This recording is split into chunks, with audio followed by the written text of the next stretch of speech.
nous définissons ce qu'on appelle la différentielle d'une fonction. Nous allons la voir d'abord pour le cas d'une fonction d'une seule variable. Si je considère une fonction f qui à x fait correspondre y f de x, on dit que f admet une différentielle point m de coordonnées x0.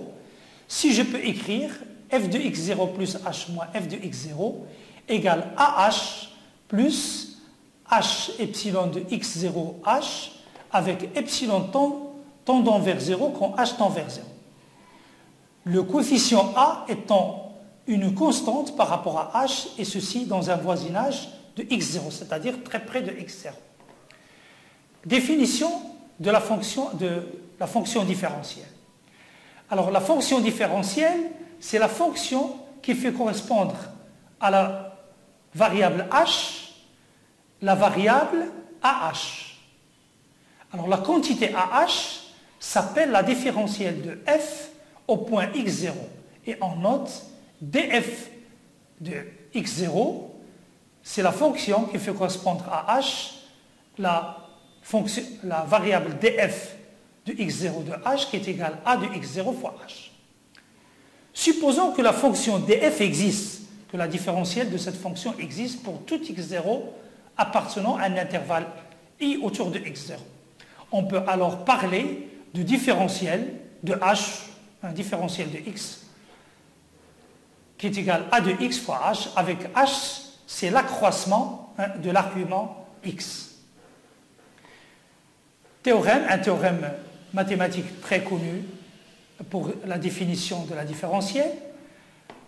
Il dit la chose suivante: la différentielle d'une fonction est égale au produit de la dérivée par l'accroissement de l'argument. df, c'est f' de x fois delta x. Alors, si je compare cette relation à cette relation, eh bien, on peut identifier facilement le a avec f' de x. C'est-à-dire que cette quantité-là n'est autre que la dérivée de la fonction f et non pas la différentielle. Alors, une petite remarque, considérons la fonction f de x égale à x, la fonction la plus simple, c'est la première bisectrice. Dans ce cas-là, df est égal à dx, la différentielle de f c'est la différentielle de x, et si j'applique la définition, c'est la dérivée de cette fonction, c'est 1, fois l'argument, c'est delta x. Donc je déduis que tout simplement que dx égale delta x. D'où df c'est f' de x fois dx. Alors c'est la relation que nous allons retenir pour la définition de la différentielle. df c'est tout simplement f' de x fois dx. La relation 5 est une quantité à regarder comme une fonction de deux variables indépendantes, x et dx. Quelle est l'interprétation géométrique de la différentielle? Sur la figure suivante, on va essayer de faire la différence entre la dérivée et la différentielle d'une fonction. Je considère la fonction y qui est égale f de x représentée par le graphe C, c'est-à-dire la courbe bleue. Je considère la variable y, les coordonnées du point M, x et f de x, et le point M' de coordonnées x plus delta x, et donc f de x plus delta x. D'accord? Le delta x sur la figure est représenté par le segment MH. La tangente MT, la tangente au point M, à la courbe C, coupe M'H au point T. Alors je note delta Y, le delta Y c'est M'H.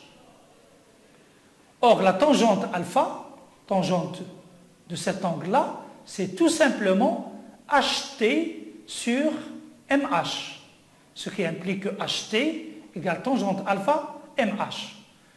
Nous savons que la tangente alpha, c'est la représentation géométrique de la dérivée, c'est tout simplement, donc HT c'est f' de x et MH c'est delta x, donc f' de x delta x. Donc ça c'est tout simplement df. Donc la partie HT représente la différentielle sur cette courbe-là, alors que la dérivée elle est représentée par la tangente alpha qui est égale à HT sur MH. HT donc c'est égal à df, c'est-à-dire dy, alors que m'T, c'est-à-dire m'T, cette partie-là, c'est tout simplement delta y moins dy. Concrètement, la différentielle de f, qui est égale df, f' de x delta x égale ht, et nous remarquons que delta f tend vers df, c'est-à-dire ça, lorsque m'T est égal à 0. Quand est-ce que m'T est égal à 0?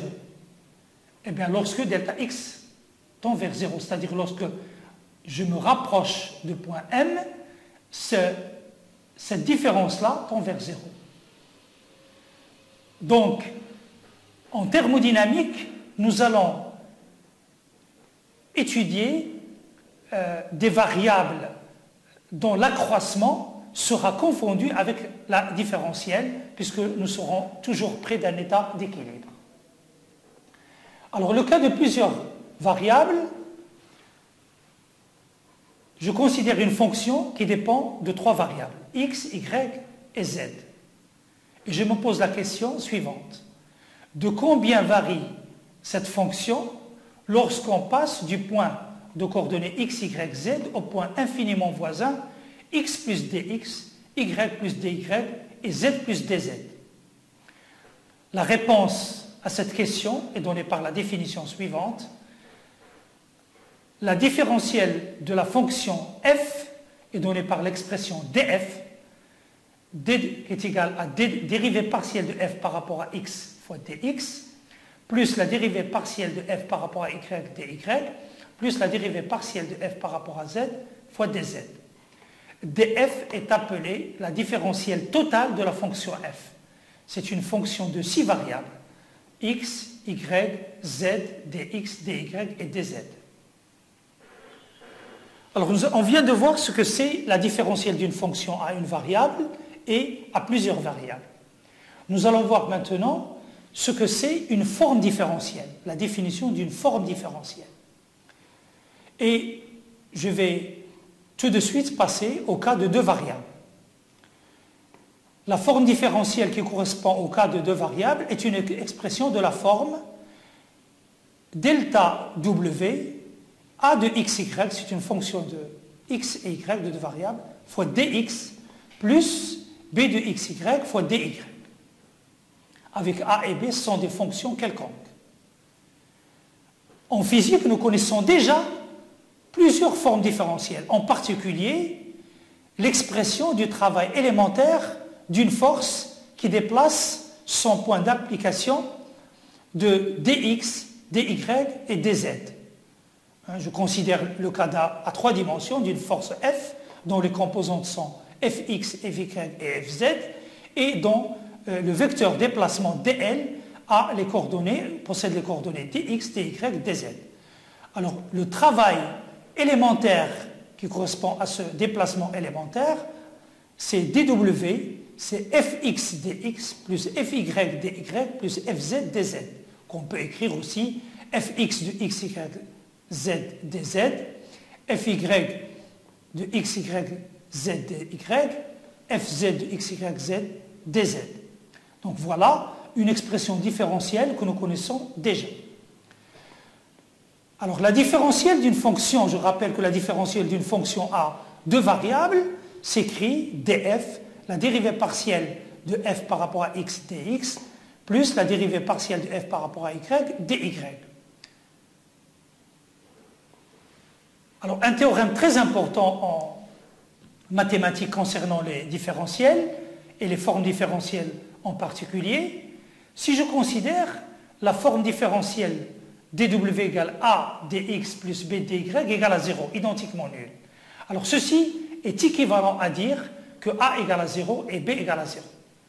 Alors, ça veut dire que si dw égale à 0, ça veut dire a égale à 0 et b égale à 0. Et si a égale à 0 et b égale à 0, bien sûr, dw est identiquement nul. Ceci est quelconque, ceci est vrai quel que soit dx et dy.